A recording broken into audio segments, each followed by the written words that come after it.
And will all the strategies that I've just mentioned, those are things that help to bring people into the shelter en masse. And as I said, that's really important because if you have a large pool of people to draw from, you're going to have this percentage that will take the animals that are going to be a little more challenging. But we also have programs that target those animals, and one of those is Seniors for Seniors. I think a fair number of shelters actually do this targeted program, but it helps older pets get out of the shelter with older people, and we waive the adoption fee. We also waive the fee, or in some cases, as Barbara mentioned, actually do a foster arrangement for animals that have manageable conditions that are going to require ongoing treatment. And we, in some cases, even do hospice, foster care. This little dog, just about 2 weeks ago now, went out to hospice foster, and she's 10, and she has cancer, but she's not in any pain. She still has great quality of life. It's probably eventually going to take her life, but you just never know about these things. We had one dog that had his leg removed 2 years ago, and he's still alive and doing well in what we thought was a hospice foster. So it's a really rewarding thing, and there are people out there who will do this because they care a lot about the animals. Foster care also, well, we all know it's great for underage kittens and puppies, right? But it can also help to expand the capacity of your shelter. And we have found that if we can keep cats alive during the summer when they're coming in large numbers, that when their numbers begin to dwindle, we get them back into the shelter and we can find them homes. So it's Suzanne Kogut with Charlottesville Albemarle has a marvelous bar chart that shows this. It shows the cats coming in and peak and adoptions down here, and then the cats coming in slowing down and adoptions actually going up, and how they do that very same thing at her shelter. We have a foster network of about 900 people that we've built up over the last 4 years. And our community, as I said, it's only 400,000 people. So. Feral cats, again, we really promote TNR occasionally. However, some of them still end up in animal services, sad to say. So we have a barn cat adoption program to create a safety net for these guys. We don't have time now, but I'm happy to share the details on our program, the contract that people sign when they adopt. But you can also check out this marvelous website, barncats.org. It's a Dallas group run entirely by volunteers. So even if you don't have the money to do this, maybe there are volunteers in your community who are passionate about feral cats who would be willing to follow that Barn Cats model and create such a program for you. Actually, this is how the cats are housed in our shelter. They go in a hard carrier, which they use as a hidey den, and then when we send them out, they go out in that hard carrier to their barn home. These are the ads that we use to promote the barn cat adoptions. We actually do promote them as non-toxic pest control. Studies have shown that mice are pretty savvy and they know when a cat's there, and so it's our hope that the mousies just avoid where the kitties are, and because we like mice too, but it gets a lot of cats out alive, and in a lot of cases people would be using toxic and really some pretty horrendous pest control measures like glue traps and things that the feral cats are, we think, even in that regard, a better solution for the environment and everything else. And these are posters. We actually send the posters out to various nurseries and feed stores, and we find we get a good response from that. Now, another group of animals that are harder to adopt, we all know, even those that are healthy, are the black pets, and Barbara touched on this as well. So we periodically run promotions for these animals. These are two of them, Adopt a Mini Panther, all dressed up, nowhere to go, and they're kind of fun, and again, that humor and fun, and also that idea, well, here's another one that we ran recently. Are you discerning and stylish enough to adopt one? It almost challenges people a little bit. It's that psychological effect that I think Barbara was talking about with once people realize some particular animal or animals are disadvantaged, or that you need to be a special person with an especially big heart to take this one. Some people really will rise to that challenge, and so that was what we were going for in this ad. Fat pets, we get an amazing number of very fat cats in Nevada. And so we did a takeoff on the concept of fat cat meaning rich, and you'll be rich in love. And again, just sort of silly, fun things that get a lot of media attention, that make adoption sound like fun and something different, and to consider an animal that maybe you didn't initially consider to adopt. We do the same thing with moody and grumpy and kind of less cuddly pets.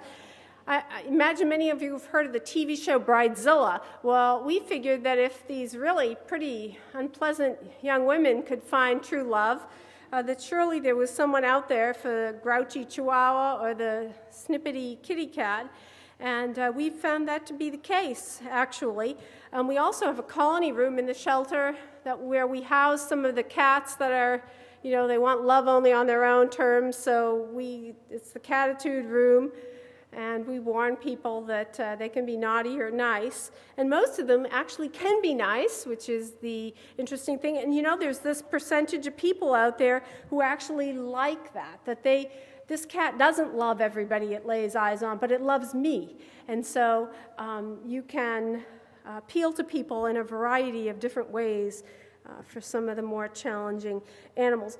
I mentioned at the cat convention we adopted a lot of these cats, and we had different sections with different cats, and so the classy and sassy were some of these slightly more challenging cats. At the Doggy Palooza, we did the same thing. We find some of the working breeds that tend to be very busy, like border collies. These dogs have a higher return rate, sometimes because people think they look so cute, but then they actually are faced with the energy that the dog has. So we called them busy buddies. We had lovables and older but wiser and other groups of dogs, and there were volunteers there to advocate for each of these groups of dogs that could talk to people about them, introduce them to the individual dogs within the groups, and we were able to make a lot of matches of some dogs that we had been having trouble placing that way. Now, one thing that I think can put a strain on any shelter is the sudden influx that you can get from a hoarding case. And often that means a whole bunch of treatable animals all at one time. And so I thought I'd share some of the strategies we've used for handling these because they happen to us with some frequency. And one of them is just going to the public and asking for help, both money to treat these animals and also for adopting them. And we often try to promote them with some kind of a catchy title. When we got in 54 mostly orange and white cats, we dubbed it the Great Orange Cat Rescue. And it makes a situation that's kind of depressing into something that's kind of fun and a challenge for the community, that we as a community are going to come together and rescue all these orange cats. This is another hoarding case. A bunch of cats arrived. Oh, and on the orange cat thing, one man who just loved orange cats saw that and called up and gave us a $5,000 donation on his credit card, just because he was so moved by the plight of the cat. So your promotion can come back to help you in lots of different ways.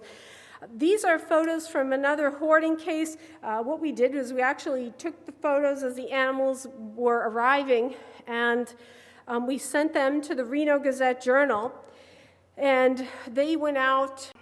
It went out over Twitter. We sent out a notice, and then other people started passing it on, and it went all over the country.